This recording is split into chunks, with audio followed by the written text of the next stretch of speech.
اب آپ اس مبارک سلسلے کا 12واں حلقہ سماعت فرمائیں۔ لہذا جو جہنمی ہے، جو کافر ہے، وہ عقل والا کیسے ہو سکتا؟ عقل کا معنی یہ نہیں ہوتا کہ وہ آدمی نئی نئی ایجادات بنا لے، ایٹم بم بنا لے۔ عقل کا معنی یہ نہیں ہوتا کہ میزائل ایجاد کر لے۔ جس نے اپنے خالق کو نہیں پہچانا وہ کیسی عقل؟ سب سے بڑا عقل تو وہ ہے کہ اس کو اپنے بنانے والے کی معرفت ہو کہ میرا خالق کون ہے، میرا مالک کون ہے، میرا رب کون ہے، میرا الہ کون ہے۔ جس کو یہ معرفت حاصل نہیں ہے تو عقل کس بات؟ تو کوئی عقل نہیں۔ لیکن جی آدمی، یعنی آپ کے ہاں کوئی ملازم ہو، وہ سارے محلے والوں کا کام کرے لیکن آپ کا کام نہ کرے، تو آپ اسے کیا کہیں گے؟ بڑا بیوقوف آدمی۔ وہ کہے جناب کا محلے میں تو صبح 6 بجے سے کام کرنا شروع کرتا ہوں، سارے محلے والوں کے جھاڑو دیتا ہوں، صفائی کرتا ہوں، پانی بھر کے۔ انہوں نے کہا بدبخت تم میرے ملازم ہو، میرے کام تو کرتے نہیں ہو، محلے والوں کا کام کرتا ہوں۔ یہ عجیب آدمی کہے گا پاگل ہے۔ تو اس لیے جس نے اپنے مالک کو نہیں پہچانا وہ کیسا عقل ہے؟ علماء نے ایک مسئلہ استنباط کیا۔ انہوں نے کہا کہ مثلاً ایک آدمی مر جائے اور وہ وصیت کرے کہ میری جائیداد جو ہے ان کو دی جائے، جو عقل والے ہیں تو جائیداد کس کو دینی ہوگی؟ فقہاء نے ایک مسئلہ نکالا۔ یہی تو فقہاء کا کام ہوتا ہے نا کہ وہ ایک ایک بات سے مسائل کو چنتے ہیں۔ اور آج بدقسمتی یہ ہے کہ جن کو اللہ نے خود عقل سے معروم کیا ہے وہ فقہاء پہ اعتراض کرتا ہے، کیونکہ اس بیچارے کا خود عقل ہو تو عقل والے کو سمجھے نا۔ اب بے وقوف سے آپ تعریف کرمائیں عقل والے کی تو وہ کیا سمجھے گا؟ وہ تو وہی حال ہوگا نا کہ جیسے ایک پاگل خانے میں ایک منسٹر صاحب دورے پہ تشریف لے گئے، انہوں نے دیکھا کہ پاگل خانے کی سلاخوں کے پیچھے ایک آدمی اچھا خاصا ٹھیک ٹھاک لباس پہن کے کھڑا ہے اور بالکل صاف ستھرا لباس ہے اور کچھ بھی نظر نہیں آ رہا۔ حیران ہوا کہ یار یہ کیسے پاگل ہو سکتا ہے؟ وہ گیا اور اس نے کہا السلام علیکم۔ اس نے کہا وعلیکم السلام ورحمۃ اللہ، جناب کی تعریف۔ اس نے کہا میں منسٹر ہوں بھائی، وزیر ہوں۔ اس نے کہا ہاں میں بھی ایک چند دن پہلے ایسے کہتا تھا کہ میں وزیر ہوں۔ کیا مطلب؟ اس نے کہا یہاں جو بھی آتا ہے نا ایسے ہی کہتا ہے، یہ جگہ ہی ایسی بابرکت ہے کہ یہاں جو بھی آتا ہے کہ منسٹر سے کم نہیں ہوتا۔ تو اب وہ حیران ہو گیا۔ اس نے کہا کہ چلو یہ بھی کوئی ایسی بے وقوفی والی بات تو نہیں ہے، یہ میری منسٹری پہ طنز کر رہا ہے، تو یہ طنز کرنا بھی تو عقل کی بات ہے۔ تو اس نے کہا کہ تم پھر یہاں کیوں؟ اس نے کہا بس ٹھیک ہے، کچھ حالات ایسے ہیں جس نے مجھے یہاں کھڑا کر دیا ہے۔ اس نے کہا تم اچھے وزیر ہو گے، کسی سے ہاتھ ہی نہیں ملاتے۔ اب وزیر صاحب شرمندہ ہوئے، حالانکہ ڈاکٹر اس کو روکتا رہا کہ ان کو ہاتھ نہ ملانا۔ ڈاکٹر بیچارہ اشارے کرتا رہا، لیکن وزیر تو وزیر ہوتی ہے نا، انہوں نے ڈاکٹر صاحب کی کیا سننی تھی؟ تو پٹ سے فوراً جناب ہاتھ دیا۔ جب ہاتھ دیا تو ہاتھ پکڑ لیا اندر سے، اب وہ ہاتھ چھوڑے نہیں۔ اور ہاتھ اگر وزیر صاحب زور لگاتے ہیں تو آگے لوہے کی سلاخیں ہاتھ ٹوٹ جائے گا، تو وہ ہاتھ چھوڑتا ہے۔ اب وہ ڈاکٹروں کو دیکھے، اس نے کہا جی ہم نے تو آپ سے پہلے عرض کیا تھا کہ ان سے دور سے دیکھیں، آپ ان سے بات زیادہ نہ کریں، ان سے ہاتھ نہ ملائیں، یہ بیچارے بگڑی ہوئی عقل ہے، کسی وقت کچھ ہو سکتا ہے، حالات ہو سکتے ہیں، کسی وقت اس کے سیل کام کر رہے ہوتے ہیں تو ٹھیک بھی ہوتا ہے۔ یہ تو نظام عالم ہے، نظام دنیا ہے، کائنات ہے۔ لیکن اس نے کہا اچھا، اس نے کہا بھی اچھا بتاؤ کیوں ہاتھ پکڑا؟ اس نے کہا دیکھو تم وزیر ہو، سمجھدار آدمی ہو، قسمت سے تم یہاں آئے ہو، میں تم سے ایک مسئلہ پوچھنا چاہتا ہوں کہ اللہ پاک نے ہماری 2 آنکھیں بنائی ہیں، اگر تیسری آنکھ بناتا تو کہاں لگاتا؟ اب وزیر صاحب پریشان۔ اس نے کہا کہ تیسری آنکھ بناتا تو یہاں لگا دیتا تاکہ ہم پیچھے سے بھی دیکھ سکیں۔ اس نے کہا یار بڑے بے وقوف ہیں، تمہیں وزیر بنایا، یوں کر کے بھی تو ہم دیکھ سکتے ہیں، پر پیچھے ایک لگانے کی کیا ضرورت ہے؟ یہ کون سی بڑی بات ہے؟ یوں کر کے ہم نہیں دیکھ سکتے پیچھے، یہاں آنکھ لگانے کی کیا ضرورت ہے؟ تم کیسے وزیر بن گئے پاگل؟ اس نے کہا ابھی اب اس کو کیا بتاؤں؟ تو ڈاکٹر نے کہا اشارے سے وزیر کو سمجھایا کہ اس سے بحث نہ کرو، اس سے کہو کہ تم بتاؤ، میں نہیں جانتا۔ ڈاکٹر تو بیچارے رات دن ان کو بھگتتے ہیں نا، ان کو تو پتا ہوتا ہے نا کہ اس سے ہم نے کیسے ڈیل کرنا ہے، عقل والوں سے کیسے ڈیل کرنا ہے، پاگلوں سے کیسے ڈیل کرنا ہے، اور کبھی مولوی پھنس جائے تو اس سے کیسے ڈیل کرنا ہے۔ ڈاکٹر بڑے سمجھدار، مجھے بڑا اچھا تجربہ ہوا ہے ماشاءاللہ ڈاکٹروں سے۔ میں یہاں ایک دن نماز پڑھتا رہا، کسی نے سلام لیا، سب نے دیکھا۔ اب کیونکہ میں اللہ کے لیے درس دیتا ہوں، ورنہ حقیقت میں میرا جی نہیں چاہتا یہاں آ کر۔ جن لوگوں میں اتنی تکریم بھی نہ ہو، اتنا احترام بھی نہ ہو، اتنا عزت و احساس نفس بھی نہ ہو. ہم تو اپنے اساتذہ کو کہیں دور دیکھ لیں تو بھاگ کے جائیں گے کہ ان کی جوتیاں چھو لیں. اتنا آدمی کے دل میں قدر نہ ہو. لیکن میں دل میں ڈر گیا، میں نے کہا اگر میں پڑھانا بند کروں کہیں اللہ ناراض نہ ہو جائے کہ اچھا تم اس لیے پڑھاتے ہو کہ لوگ تمہاری عزت کریں. چلو یہ نہ کریں، میں پھر بھی پڑھاتا رہوں تاکہ خدا کے ہاں میں جواب دے نہ پڑوں، اللہ کے ہاں میں نہ پکڑا جاؤں. یہ پکڑے جائیں گے تو اپنے خود بھگتے ہیں. ان کا کام ہے. ان کو اگر اللہ نے یہ سکھایا ہی نہیں کہ کسی دین والے کی کیا عزت ہوتی ہے تو اس میں ہمارا کیا قصور ہے. تو بہرحال بڑے تو اس نے سمجھایا ڈاکٹر صاحب نے. اس نے کہا کہ جناب آپ اس سے کہیں کہ تم بتاؤ. تو وزیر نے کہا دیکھو بھائی ہمیں تو پتہ لگا نہیں، تم سمجھدار آدمی ہے، تم بتاؤ کہ تیسری آنکھ ہوتی تو کہاں ہوتی. انہوں نے کہا اب ہوئی نا بات. اس نے ہاتھ چھوڑ دیا تو وزیر صاحب کی جان چھوٹ گئی. وزیر صاحب کا اس نے کہا دیکھو اب بتاؤ، ایسے کھاؤں گا تمہیں وزیر بنا دیا، مجھے وزیر بنا دے، دیکھو میں کیا کرتا. اس نے کہا اگر اللہ میں یہاں تیسری آنکھ لیتے نا تو یہاں لگا انگلی. انہوں نے کہا کیوں؟ نے کہا گلا دیکھنا اندر دیکھ، ناک دیکھنا یوں کر، یہاں بھی ضرورت پڑی تو دیکھ لیں. تو انگلی پر ہوتی تو جہاں جہاں ہمیں ضرورت پڑتی تو ہمیں مزید ٹارچیں اور یہ اور وہ اور انتظامات کرنے کی ضرورت ہی نہیں تھی. ہمارے ہاتھ میں ہے اور جب ضرورت نہ پڑی محفوظ کر کے جیب میں رکھ لی. دیکھو نا میں نے کیسے مسئلہ حل کر. نے کہا ہاں بھائی واقعی. تو اس لیے یاد رکھیں کہ عقل اگر کوئی وصیت، اسی لیے آج کہتے ہیں نا امام ابو حنیفہ نے یہ غلط نہیں کی. وہ خود عقل ہو تو امام ابو حنیفہ کو سمجھے بیچارہ. امام شافعی نے یہ کیا اور امام مالک نے یہ کیا اور امام احمد بن حنبل نے یہ کیا اور انہوں نے لوگوں کو اپنا مقلد بنا دیا اور لوگوں کو اپنا غلام بنا دیا اور نبی کی حدیث سے ہٹا دیا. اللہ تبارک و تعالیٰ رحمت فرمائے. جو نبی کی حدیث کے مقابلے پر اپنی بات کو لے آئے وہ امام تو امام مسلمان بھی ہوگا. کوئی عقل تو کرے نا آدمی، لیکن اللہ عقل بھی تو دے. یہ اچھے امام بنے کہ حضور کا رستہ تو چھڑوا دیا، اپنا رستہ ایجاد کر لیا اور دنیا نے ان کو امام مان لیا. یہ عجیب بات نہیں. اصل وجہ کیا ہے کہ اپنے عقول جو ہیں، اپنے عقل ناقص ہے. عقل ہو تو آدمی سمجھے نا. اب آپ مجھے دکھائیں کہ جناب یہ کیا چیز ہے، میں کہوں گا رکھ رہا ہے سرخ رنگ کا پتھر ہے، مجھے کیا پتا ہے کیا بنا ہے. اگر آپ وہی چیز جوہری کے پاس لے کے جائیں وہ کہے گا جناب یہ یاقوت ہے. تو اسی لیے ہمیشہ قدر جوہر زرگر بدانت، قدر جوہر جوہری کہ سونے کا قدر اس سے معلوم ہوگا جس نے کبھی سونے کا بزنس ہی کیا. جوہر کا پتہ اس سے معلوم ہوگا جس نے کبھی جوہر کی قدر بھی کی، جس نے جوہر کو پہچانا ہو. جس کے ساتھ کنکر پتھر ڈائمنڈ ایک ہو تو کیا بیچارہ مٹی کا قدر کرے. تو اب فقہا نے ایک مسئلہ نکالا کہ اگر ایک آدمی مر جائے اور وہ وصیت کرے کہ میری اولاد کوئی نہیں، وارث کوئی نہیں، میری ساری جائیداد ان لوگوں کو دی جائے جو عقل والے ہیں، تو کس کو جائیداد ملے گی؟ تو انہوں نے کہا کہ علماء عاملین، ان علماء کو ملے گی جو اپنے علم پر عمل کرنے والے ہیں کہ اصل عقل والے ہیں. اسی لیے قرآن ان کو کہتا ہے کہ اولو الالباب، اسی لیے قرآن ان کو کہتا ہے اولو النہی. اسی لیے حضور صلی اللہ علیہ وسلم نے فرمایا کہ لیلینی اولو النہی لیلینی منکم اولو النہی ثم الذین یلونہم ثم الذین یلونہم ثم الذین یلونہم. نماز میں میرے پیچھے وہ لوگ کھڑے ہوں جو عقل والے ہیں، پھر ان سے دوسرے نمبر پر، پھر ان سے تیسرے نمبر پر، تاکہ عقل ہوگا میری نماز سیکھیں گے تو دنیا کو پہنچائے.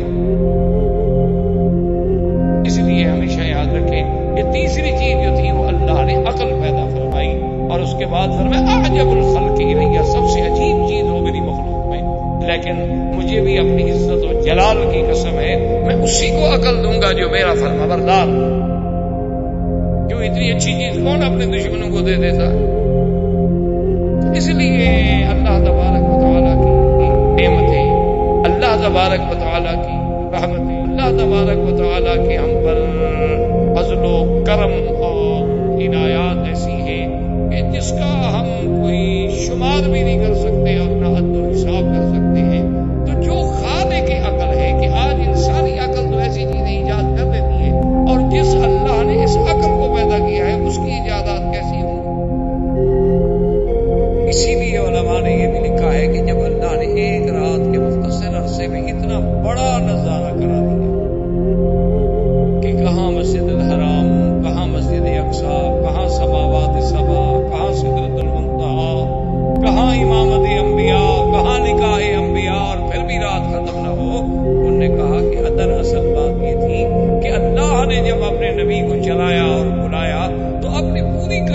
کے نظام کو حکم دیا کہ جہاں کھڑے ہو یہیں تھم جاؤ، آپ میرے بدری کی سواری آ رہی، بس رک، سورج رک جاؤ، اپنی حرکت کر لی، اب میرا نبی گزرے، چاند تارے روشنی ہر چیز تھم جائے، اپنے اپنے مقام پہ کھڑی ہو جائے، نظام جام کر دیا، کیونکہ اب محمد مصطفیٰ صلی اللہ علیہ وسلم۔ تو جب ساری چیزیں اپنی اپنی جگہ پر رک گئی تو وقت گزرنے کا تو احساس ہو ہی نہیں سکتا، ہر چیز رکی گئی، چل ہی نہیں رہی، جب کی گھڑی بند ہو جائے اسی جگہ کھڑی رہے گی۔ مثلاً ابھی 9 بجے پر ہم گھڑی کو روک دیں تو آپ کل بھی دیکھیں گے تو 9 بجے ہوں، آپ 10 دن کے بعد بھی دیکھیں گے تو 9 بجے ہوں گے، کیونکہ آپ نے اس کو روک دیا ہے، ایک مقام پر آپ نے اس کو جام کر دیا۔ تو اللہ نے اپنے اس پورے نظام کو، اور اس کے بعد فرماتے ہیں ثم عرج بی الی السماء، اس کے بعد اللہ تبارک و تعالیٰ نے مجھے آسمانوں کے لیے چلایا، اور فرماتی ہے کہ جب میں سیڑھی پہ کھڑا ہوا اور سیڑھی آسمان پہ پہنچی اور جبریل میرے ساتھ ہے، تو جبریل نے آسمان کے دروازوں پہ ناک کی، جس سے یہ بھی مسئلہ طے ہوا کہ اللہ نے آسمان بھی بنائے ہیں۔ ایسے نہیں کہ جیسے فلاسفہ کہتے ہیں کہ کوئی آسمان نہیں، کچھ نہیں، کوئی چیز نہیں ہے، تو بس ایسے ایک فضانی رکوع ہے، کیونکہ فضا خالی ہے، وہ ہمیں ایسے نظر آتی ہے۔ نہ، اللہ قرآن میں کہتے ہیں یہ آسمان بھی ہے، آسمانوں کے دروازے بھی ہیں۔ اسی لیے قرآن کہتا ہے کہ جب اللہ نے قوم نوح پر طوفان بھیجا تھا، فَفَتَحْنَا أَبْوَابَ السَّمَاءِ بِمَاءٍ مُنْهَمِرٍ، اللہ فرماتے ہیں کہ پھر ہم نے آسمانوں کے دروازے کھول دیے کہ پانی برسے، اور اسی طرح اللہ نے فرمایا لا تفتح لهم ابواب السماء ولا يدخلون الجنة حتى يلج الجبل في سم الخياط، اللہ نے فرمایا کافروں کے لیے آسمانوں کے دروازے نہیں کھل سکتے اور نہ وہ جنت میں داخل ہو سکتی ہیں، جیسے کسی سوئی کے ناکے سے اونٹ کا گزرنا محال ہے، اسی طرح کافروں کے لیے آسمانوں کے دروازوں کا کھلنا محال ہے، اور ان کے لیے جنت میں داخل ہونا محال ہے۔ اس کا مطلب ہے کہ آسمانوں کے دروازے بھی ہیں۔ حضور فرماتے ہیں جب جبریل نے آواز دی تو پوچھا کہ من، کون؟ فقال انا جبرائیل، اس نے کہا کہ میں جبریل ہوں۔ فقیل من معک، تمہارے ساتھ کون ہے؟ فقال محمد صلی اللہ علیہ وسلم۔ فقیل هل بعث الیہ، میں نے کہا میرے ساتھ محمد مصطفیٰ ہیں۔ انہوں نے کہا کیا حضور کو بعثت یعنی آپ کو بلاوا بھیجا گیا، آپ کو معراج کی دعوت بھیجی گئی؟ فقلت نعم ففتح لی ابواب السماء، حضور فرماتے ہیں آسمان کا دروازہ کھلا اور ہم اتر گئے، اور جب چیزیں میں نے دیکھی، فرماتی ہیں کہ میں نے یہ بھی دیکھا کہ ایک آدمی بیٹھا ہے جس کا قد بہت لمبا ہے، اور داہنی طرف نظر ڈالتے ہیں تو مسکرا دیتے ہیں، اور بائیں طرف نظر ڈالتے ہیں تو فوراً رونا شروع کر دیتے ہیں۔ فسألت من ہوا فقال ابوک آدم، جبریل سے میں نے پوچھا کہ یہ کون ہے؟ نے کہا یہ آپ کا ابا آدم علیہ السلام ہے۔ میں نے کہا یہ کیا بات ہے کہ ادھر دیکھتے ہیں مسکرا دیتے ہیں، خوش ہو جاتے ہیں؟ فرمایا جب اپنی اولاد کو دیکھتے ہیں اصحاب الیمین کہ جن کو جنت میں جانا ہے تو خوش ہو جاتے ہیں، اور جب بائیں طرف دیکھتے ہیں کہ میری اولاد میں یہ جہنم میں جائیں گے تو رونا لگ جاتے ہیں، کیونکہ اولاد تو آخر اولاد ہے نا، اچھی ہو یا بری۔ اسی طرح حضور صلی اللہ علیہ وسلم فرماتی ہے کہ مجھے کچھ لوگ دکھائے گئے کہ ان کے سامنے 2 قسم کے طعام ہیں، ایک طعام بڑا لذیذ ہے، شہی ہے اور بہت ہی اچھا، اور دوسری طرف جو طعام ہے بڑا بدبودار ہے اور گندا ہے اور بڑی بدبوئیں آ رہی ہیں، لیکن وہ اس اچھے طعام کو چھوڑ کے اس گندے طعام کو کھا رہا۔ میں نے جبریل سے پوچھا کہ یہ کون ہے؟ جبریل نے عرض کیا ہؤلاء ذنات امت کے یا رسول اللہ، یہ تیری امت کے وہ زانی لوگ ہیں جو اپنی اچھی بیویوں کو چھوڑ کے گندی بیویوں سے منہ کالے کرتے ہیں۔ اس کے بعد حضور صلی اللہ علیہ وسلم فرماتی ہیں مجھے ایک ایسا نظارہ بھی دکھایا گیا کہ کچھ لوگ ہیں اور کھولتا ہوا دریا ہے، اس دریا کے اندر ہیں، وہ تیرتے ہیں اور اتنے بڑے بڑے پیٹ ہیں، اور جب وہ کنارے کے قریب آتی ہیں تو پتھر مارے جاتے ہیں ان کے پیٹ میں، ان کے منہ میں، پتھروں سے پیٹ بھرنا وہ شروع کر دیے. میں نے پوچھا یہ کون ہے؟ تو انہوں نے کہا یہ تیری امت کے سود کھانے والے لوگ ہیں. حضور صلی اللہ علیہ وسلم کو سارے منظر دکھ رہے ہیں. حضور فرماتی ہے کہ پھر میں دوسرے آسمان پہ پہنچا. فَإِذَا بِابْنَيْ خَالَةَ عِیسیٰ وَیَحْیَىٰ عَلَیْہِمَ السَّلَامُ. کہ دوسرے آسمان پہ پھر میرے اللہ نے حضرت عیسیٰ اور حضرت یحییٰ سے میری ملاقات کروائی. اس کے بعد حضور صلی اللہ علیہ وسلم فرماتی ہے میں جب تیسرے آسمان پہ پہنچا تو میری ہارون علیہ السلام سے ملاقات ہوئی. جب میں چوتھے آسمان پہ پہنچا تو میری یوسف علیہ السلام سے ملاقات ہوئی. وَأَنَّهُ أُعْطِیَ شَطْرَ الْحُسْنِ. اللہ نے جتنی حسن جمال پیدا کیا ساری کائنات میں تقسیم کیا ہے. حضور فرماتی ہے کہ آدھا جمال تو یوسف کو ملا تھا اور آدھا ساری دنیا کو ملا. اب اسی سے اندازہ کرتے ہیں کہ یوسف کا جمال کتنی ہوگا کہ جب ایک حسن کے مجموعے کو تقسیم کر دو اور 50% جو ہے وہ تو پوری دنیا میں تقسیم کر دو.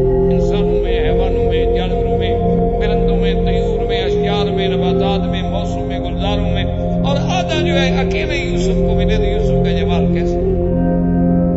حضور صلی اللہ علیہ وسلم فرماتی ہے پھر میں اس کے بعد آسمانوں پہ گیا. ہر یعنی آپ اندازہ فرمائیں کہ وہی انبیاء پہلے زمین پہ استقبال کے لیے کھڑے ہیں. اب ہر آسمان پہ نبی اپنے مقام پہ پہنچے اور استقبال کر رہے ہیں محمد رسول اللہ صلی اللہ علیہ وآلہ وصحبہ وسلم. اور ہر نبی کا میرے مدنی پاک نے حلیہ بھی دیا. جب ہارون علیہ السلام کے بارے میں پوچھا گیا آپ نے فرمایا میں نے ہارون کو دیکھا آپ کی داڑھی مبارک اتنی لمبی تھی کہ ناف تک پہنچتی تھی. اتنی لمبی داڑھی مبارک تھی حضرت ہارون علیہ السلام. اسی طرح حضور صلی اللہ علیہ وآلہ وسلم فرماتے ہیں کہ پھر میں جب چھٹے آسمان پہ گیا تو حضرت موسیٰ علیہ السلام سے ملاقات ہوئی. اور پھر فرماتے ہیں کہ میں 7ویں آسمان پہ پہنچا.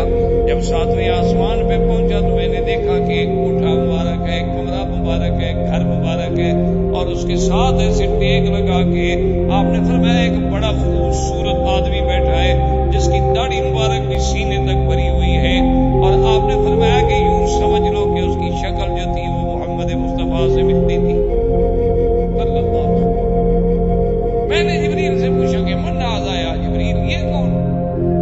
اس نے کہا کہ یہ جو ہے آپ کے ابا سیدنا ابراہیم علیہ السلام ہے. ابراہیم علیہ السلام ہے. اور میں نے کہا یہ گھر کیا ہے؟ انہوں نے کہا یہ تو کعبہ ہے، بیت المعمور ہے. یہ تو اللہ کا کعبہ ہے. ایک کعبہ وہ ہے جو زمین میں ہے اور ایک کعبہ وہ ہے جو آسمانوں میں ہے. اور جبریل نے عرض کیا کہ یا رسول اللہ آپ کو پتا ہے کہ اس کعبے میں 70,000 فرشتہ روزانہ طواف کرتا ہے اور جس نے ایک دفعہ طواف کر لیا اس کو قیامت تک نمبر نہیں ملے. اب اسی سے اندازہ کریں کہ فرشتے کتنے ہوں گے کہ وما یعلم جنود ربک الا هو. اللہ فرماتے ہیں محمد مصطفیٰ تیرے اللہ کی جو فوج ہے فرشتوں کی اس کا عدد اس کی تعداد اللہ کے سوا کوئی نہیں جانتا کہ کتنی. اور حضور فرماتی ہے کہ اگر بیت المعمور کو اللہ چاہے اور زمین پہ اتار دے تو عین اسی کعبے کے اوپر آ کے بیٹھے. اسی لیے اس کعبے کا حکم جو ہے وہ تحت سرا زمین کی اصل تک ہے اور آسمانوں تک ہے. اسی لیے نا کہ آپ ہوائی جہاز میں بیٹھے جہاں بیٹھے نماز پڑھ لیں ضروری تو نہیں کیونکہ سارا کعبہ. اسی طرح اگر آپ انڈر گراؤنڈ چلے جائیں یا جیسے حرم شریف میں آپ نے دیکھا ہے جو انڈر گراؤنڈ ان کے بدروم ہیں اس میں آپ چلے گویا آپ تو کعبے سے نیچے چلے گئے لیکن اس لیے کہ کعبے کا حکم جو ہے وہ اصل الارض خوم الارض یعنی زمین کی جہاں سے بنیاد ہے وہاں سے لے کر 7 آسمانوں تک جو ہے اللہ کے کعبے کا حکم ہے کہ جہاں بھی ہے اللہ کا کعبہ. اسی لیے علماء نے لکھا ہے نا کہ مسجد کے اوپر کوئی چیز نہ بنائی جائے کیونکہ وہ بھی تو مسجد کے حکم میں ہے. اب بعض فقہا اسی لیے اجازت نہیں دیتے کہ مسجد کے نیچے دکانیں ہوں، مسجد کے نیچے مارکیٹ ہو. ہم تو سوچتے ہیں نا کہ جی چلو آمدنی ہوگی مسجد محتاج نہیں رہے گی کیونکہ ہم اقتصادی اور مادیات پر نظر رکھنے والے لوگ ہیں نا. خدا پر تو ہماری نظر ہوتی نہیں.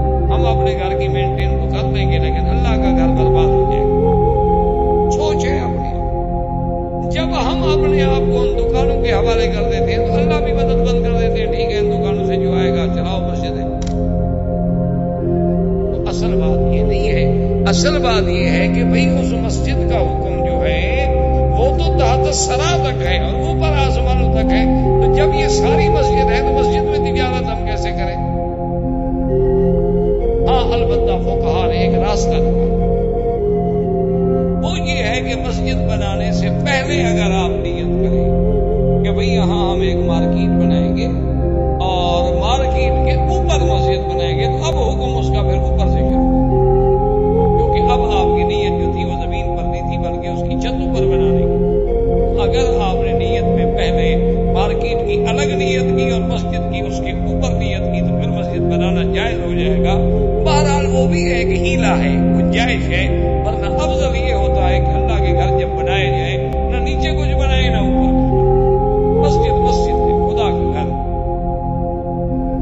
اس کے بعد حضور صلی اللہ علیہ وسلم فرماتے ہیں کہ پھر میں 7ویں آسمان کے بعد جب میں آیا میں نے کیا دیکھا؟ فرماتے ہیں سدرۃ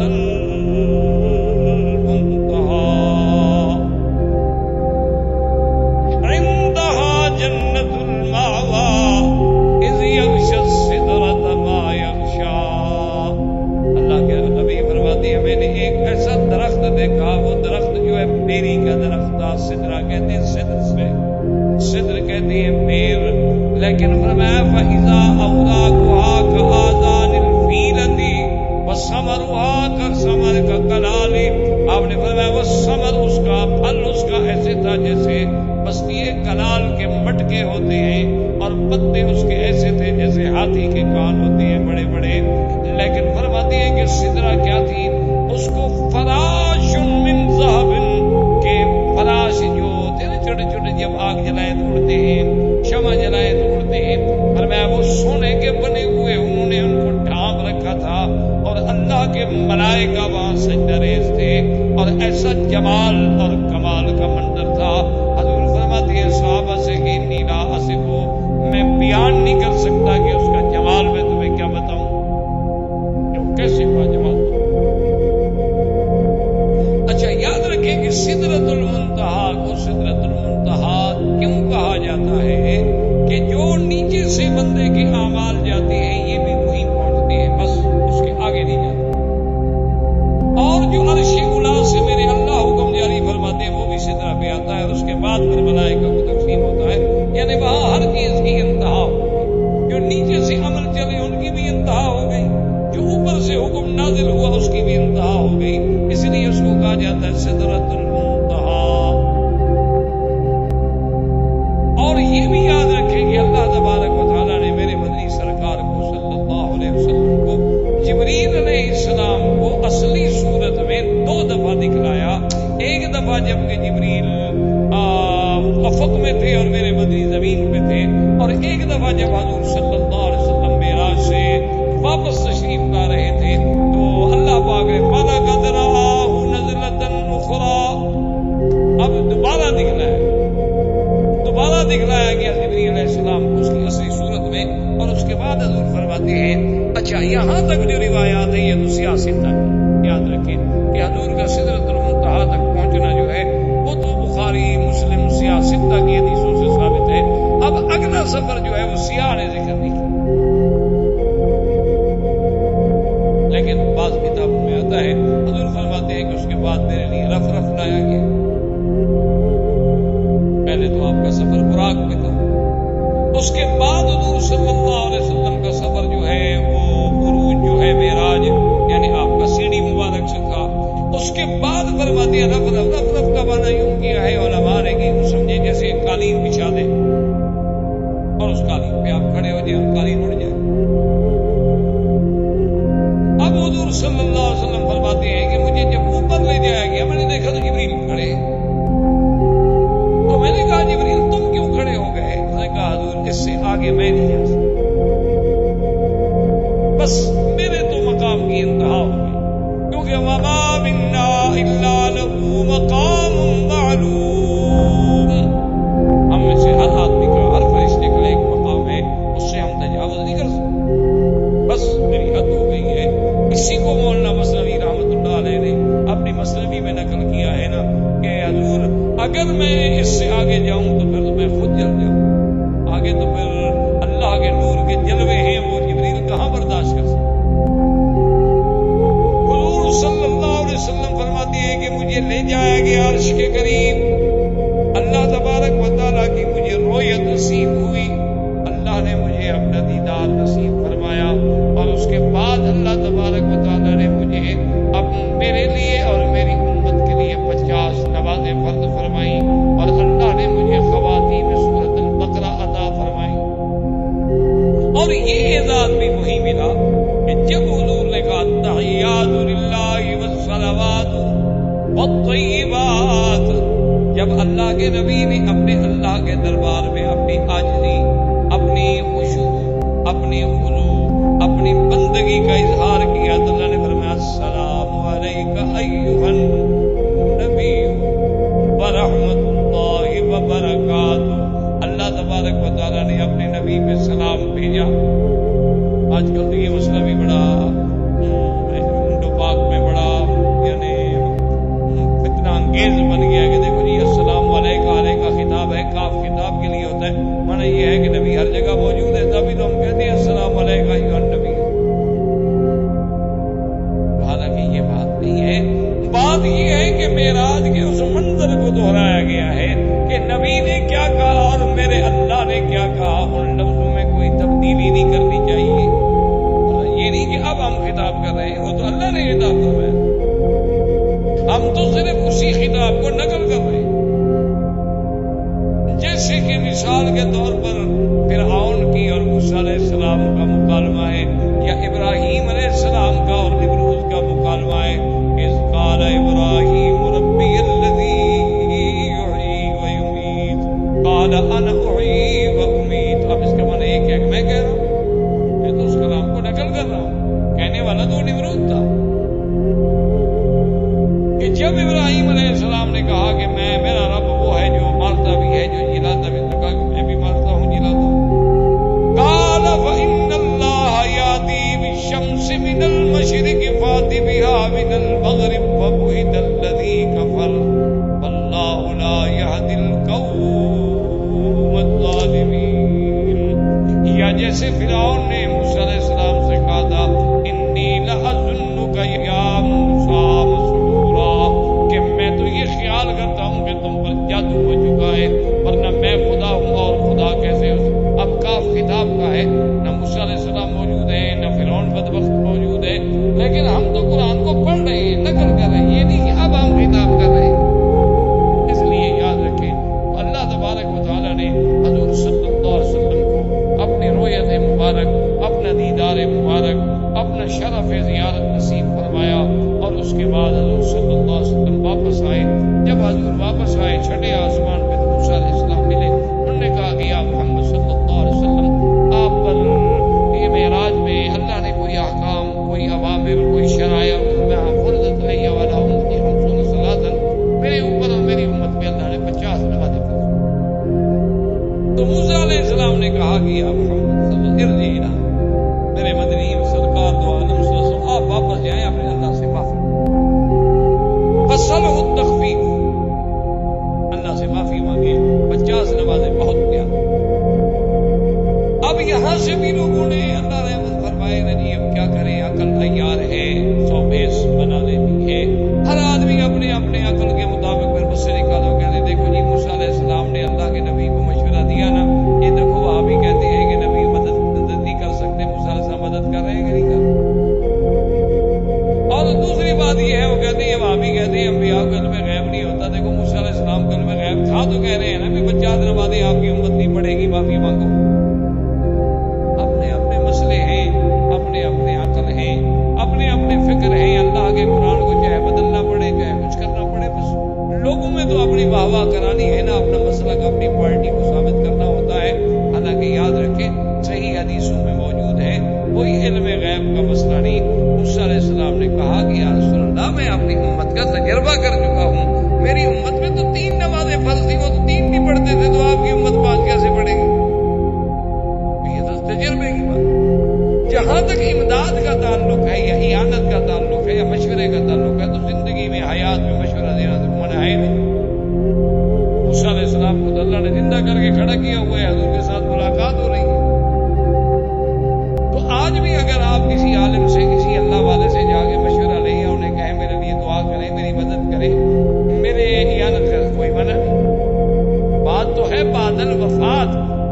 ہر جگہ حاضر ناظر سمجھ کر ان سے استعانت طلب کرنا وہ شرک ہے۔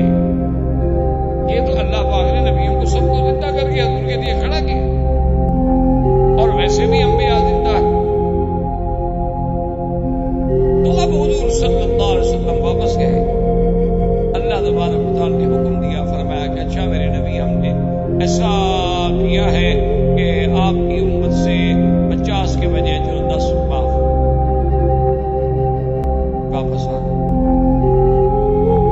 موسیٰ علیہ السلام نے عرض کیا کہ حضور آپ پھر، تو صحیح حدیثوں میں ہے کہ آپ نے پھر سوال کیا، پھر سوال کیا، پھر سوال کیا، پھر سوال کیا، حتیٰ کہ اللہ نے فرمایا کہ آپ کی امت کے لیے نمازیں 5 ہیں، لیکن وہ ادا تو 5 کریں گے، ہم لکھیں گے 50۔ من جاء بالحسنۃ فلہ عشر امثالہا، کہ ایک نیکی کا 10 گنا دینا جو ہے یہ تو میرا فیصلہ ہے، اور لا یبدل القول لدی، میرے فیصلے کبھی تبدیل نہیں ہوتے۔ ہم نے جو 50 کا فیصلہ کیا وہ 50 کا فیصلہ برقرار ہے، لیکن آپ کی امت پڑھے گی 5 اور لکھیں گے ہم 50۔ اب حضور صلی اللہ علیہ وسلم جب واپس آئے، موسیٰ علیہ السلام نے کہا کہ حضور اب کتنی معافی ہو گئی؟ حضور نے فرمایا 5 رہ گئی۔ انہوں نے کہا حضور ارجع فصل، تب آپ پھر جائے معافی مانگے، 5 بھی نہیں پڑھ سکے گی آپ۔ حضور نے فرمایا کہ استحییت، اب تو مجھے اپنے رب کے پاس جانے سے حیا۔ اسی پر علماء نے ایک بڑا عجیب نکتہ لکھا ہے، انہوں نے کہا معراج عروج کا نام ہے۔ انہوں نے کہا اگر حدیث کی روشنی میں ہم سمجھیں تو پھر حضور کو ایک معراج نہیں ہوا، بلکہ اسی معراج میں 5 دفعہ معراج ہوا کہ حضور جا رہے ہیں آ رہے ہیں، پھر جا رہے ہیں پھر آ رہے ہیں، یہ ایک معراج تو نہیں۔ اور بار بار موسیٰ علیہ السلام مشورہ دے رہے ہیں، اس پر بھی علماء نے ایک بڑا عجیب نکتہ لکھا ہے۔ انہوں نے کہا کہ اصل میں موسیٰ بھی تو کلیم اللہ تھے، اللہ کے نبی تھے، اللہ کے رسول تھے۔ انہوں نے جب کوہ طور پہ سوال کیا تھا رب ارنی انظر الیک، کہ میرے اللہ مجھے اپنی زیارت کرائیں، تو اللہ نے منع فرما دیا کہ لن ترانی، تم نہیں دیکھ سکتے، ولکن انظر الی الجبل، اس پہاڑ پہ نظر جماؤ، فإن استقر مکانہ فسوف ترانی، اگر یہ پہاڑ اپنی جگہ پہ ثابت قدم رہ گیا تو پھر تو تم مجھے دیکھ سکو گے۔ فلما تجلی ربہ للجبل جعلہ دکا وخر موسیٰ صعقا فلما افاق قال سبحانک تبت الیک۔ اللہ تبارک و تعالی نے جب اپنی تجلی ڈالی تو پہاڑ ریزہ ریزہ ہو گیا۔ اب وہ ریزہ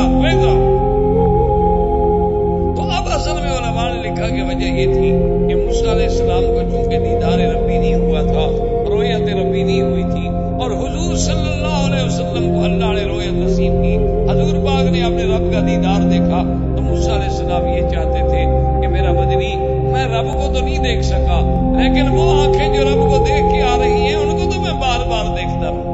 اس لیے وہ ہمیشہ مشورہ دیتے رہے کہ حضور صلی اللہ علیہ وسلم اوپر جائیں پھر آئیں، اوپر جائیں پھر آئیں، وہ جتنی دفعہ اپنے رب کا دیدار کریں گے میں اتنی دفعہ کم از کم دیدار محمد مصطفیٰ صلی اللہ علیہ وسلم کی آنکھوں کا تو کر دوں گا، مجھے کم از کم یہ تو نصیب ہو۔ اور اس کے بعد حضور صلی اللہ علیہ وسلم فرماتی ہے کہ پھر مجھے بیت المقدس میں اتارا گیا، اور اس کے بعد بیت المقدس میں پھر سارے انبیاء نے میرا استقبال کیا، پھر اس کے ذریعے میرے لیے براق لائی گئی۔ صلی اللہ علیہ وسلم فرماتی ہے پھر مجھے براق پہ بٹھا کے ہم مکہ مکرمہ میں آئے، اور ابھی رات کا پورا حصہ بھی نہیں گزرا تھا کہ صبح ہوئی، حضور نے اعلان فرما دیا کہ اللہ نے مجھے اسراء و معراج کرایا ہے۔ اب جب حضور صلی یہ ہوتا ہے دراصل مقام نبی، یاد رکھو کہ اللہ کے نبی اللہ کے احکام کو بیان کرنے میں پھر حکمتوں کے فیصلے کا انتظام نہیں کرتے کہ مناسب ہے یا مناسب نہیں ہے، ماحول موافق ہے، حالات اجازت دے رہے ہیں، یہ بات نہیں ہوتی۔ اللہ کے نبی اپنے اللہ کے فیصلے کے پابند ہیں کہ جو حق ہے کہنا ہے، چاہے کوئی مانے کوئی نہ مانے۔ حضور نے جب اعلان فرمایا تو قوم تو سیخ پا ہو گئی، انہوں نے کہا عجیب بات، یہ کوئی عقل کی بات۔ اب جناب قوم کو تو ایک موقع مل گیا، مکے والوں نے تو جناب وہ پورے مکے کو سر پہ اٹھا لیا. انہوں نے کہا دیکھو ہم نہیں کہتے تھے نعوذ باللہ کے مجنون ہے, ہم نہیں کہتے تھے نعوذ باللہ کے دیوانے ہیں, ہم نہیں کہتے تھے کہ بھئی جنون آپ کو کچھ ہے. یہ کوئی بات ہے کہ ایک آدمی مسجد الحرام سے مسجد اقصی 1 مہینے کا سفر ہے, اگر آدمی اونٹوں پہ سفر کرے, گھوڑوں پہ سفر کرے, قافلوں کے ساتھ سفر کرے تو 1 مہینے میں پہنچتا ہے. اور حضور صلی اللہ علیہ وسلم فرماتے ہیں میں بیت المقدس گیا, پھر آسمان دنیا پہ, پھر 7واں آسمان سدرۃ المنتہا, اس کے بعد دیدار رب تبارک و تعالیٰ, پھر 5 دفعہ آنا, 5 دفعہ جانا, پھر بیت المقدس میں اترنا, پھر یہ سارا عالم جنت دیکھنا, اس کے بعد جو ہے جنت کی سیر کرنا, جہنم کے مناظر کا دیکھنا, یہ ساری چیزیں ہو گئی اور رات بھی ختم نہیں ہوئی. یہ کیسے سارے مکے میں شور. اور یاد رکھو یہی وہ دلیل ہے جو علماء نے دی کہ حضور کا معراج جسمانی تھا, روحانی نہیں تھا. کہ اگر روحانی ہوتا یا خواب ہوتا تو پھر کافروں کو شور مچانے کی ضرورت ہے. خواب تو کوئی بھی دیکھ سکتا, خواب جو ہے آدمی کوئی بھی دیکھ, خواب میں تو آپ بھی دیکھ سکتے ہیں کہ میں رات مدینہ منورہ میں تھا اور ریاض الجنت میں بیٹھا ہوا تھا, اور میں جناب وہاں سے عمرے کا احرام باندھ کے پھر آ رہا تھا اور کعبہ شریف. خواب تو خواب ہے, خواب تو کوئی بھی دیکھ سکتا. پھر کافروں کو اعتراض کس بات کا تھا؟ خواب میں آنا جانا کو مشکل ہوتا ہے. اصل بات یہ تھی کہ حضور کا معراج جسمانی تھا اور جسد مبارک کے ساتھ تھا اور عالم بیداری میں تھا, نیند میں بھی نہیں تھا. اس لیے کافروں کو اعتراض ہوا اور ابو جہل اپنے ساتھیوں کو لے کے بھاگا اور سیدھا آیا ابو بکر صدیق رضی اللہ تعالیٰ عنہ کے دروازے پہ اور کہنے لگا اخرج الینا یا ابی بکر, باہر آؤ باہر آؤ. کیا بات ہے؟ انہوں نے کہا اما سمیت ما قال صاحبوں کا, تم نے نہیں سنا کہ آج تمہارا ساتھی محمد مصطفیٰ کیا کہہ رہا ہے؟ دیکھو ہم ٹھیک کہتے تھے نا نعوذ باللہ کہ آپ کو جنون ہے, ہماری بات ٹھیک تھی. ان کا کیا بات؟ اس نے کہا کمال کرتے ہو کہ حضور صلی اللہ علیہ وسلم فرماتے ہیں کہ میں ایک رات میں, اور رات بھی ابھی پوری نہیں گزری, کہ میں مسجد اقصی گیا اور میں ابو جہل نے جب یہ ساری بات کہہ دی, سیدنا ابی بکر نے رضی اللہ تعالیٰ عنہ نے ایک بات پوچھی. اس نے کہا ابی جہل یہ بتاؤ کہ جو تم کہہ رہے ہو, جو باتیں تم نقل کر رہے ہو, القال محمد صلی اللہ علیہ وسلم, کیا یہ باتیں میرے مدنی پاک نے خود کہی تم نے سنی ہے؟ اس نے کہا کمال کرتے ہو بھائی, چل کے پوچھ لو. اس نے کہا صدق رسول اللہ. اس نے کہا اگر میرے نبی نے فرمائی ہے تو ابو جہل سن لو تو پھر میرے مدینے سچ ہو. اس نے کہا بکر تمہارا بھی دماغ چل گیا, کیسے سچ فرما؟ اس نے کہا ہم تو اس سے بھی زیادہ کی بات مانتے ہیں. جب وہ ہمیں روز خبر دیتے ہیں کہ جبریل ابھی آسمان سے آیا, ابھی آسمان پہ گیا, تو جب جبریل کا آنا جانا آسمان سے اور وحی ہم مان سکتے ہیں تو اللہ کے نبی کا جانا کون سا مشکل مسئلہ ہے؟ میرے مدنی نے جو کچھ فرمایا بالکل سچ. میں کہا کمال کی بات, یہ کچھ سچ ہو سکتا ہے؟ اب جناب قریش کے بڑے بڑے سردار جو تھے وہ اکٹھے ہوئے, انہوں نے کہا کہ یار یہ تو نئی بات ہو گئی اور یہ بڑا اچھا موقع ہے کہ ہم اس موقع سے فائدہ اٹھائیں. جی دشمن کو تو موقع مل گیا, ایک ایسی بات جو کسی انسان کی عقل میں نہ آئے, وہ اللہ کے نبی فرما رہے ہیں. انہوں نے کہا چلو موقع سے فائدہ اٹھاتے ہیں, سارے اکٹھے ہو جاؤ اور چلتے ہیں حضور صلی اللہ علیہ وسلم کی خدمت میں اور آپ سے جا کے پوچھتے ہیں کہ ہمیں وہ نشانیاں بتلائیں. جب نشانیاں نہیں بتلا سکیں گے تو پوری دنیا میں واضح ہو جائے گا نعوذ باللہ کہ حضور پاک نے غلط فرمایا. حضور صلی اللہ علیہ وسلم فرماتے ہیں کہ میں حتیم میں بیٹھا تھا کہ سارے مکے کے سردار بڑے بڑے اکٹھے ہو کے آ گئے اور مجھے آگے کہنے لگے حضور ہم آپ سے کچھ سوال کرنا چاہتے ہیں. ایک تو آپ ہمیں یہ بتلائیں کہ مسجد اقصی کی علامات کیا ہیں, دروازے کتنی ہیں, کس دروازے سے آپ داخل ہوئے, کس دروازے سے آپ خارج ہوئے, کس جگہ سے آپ اوپر تشریف لے گئے, ایک بات.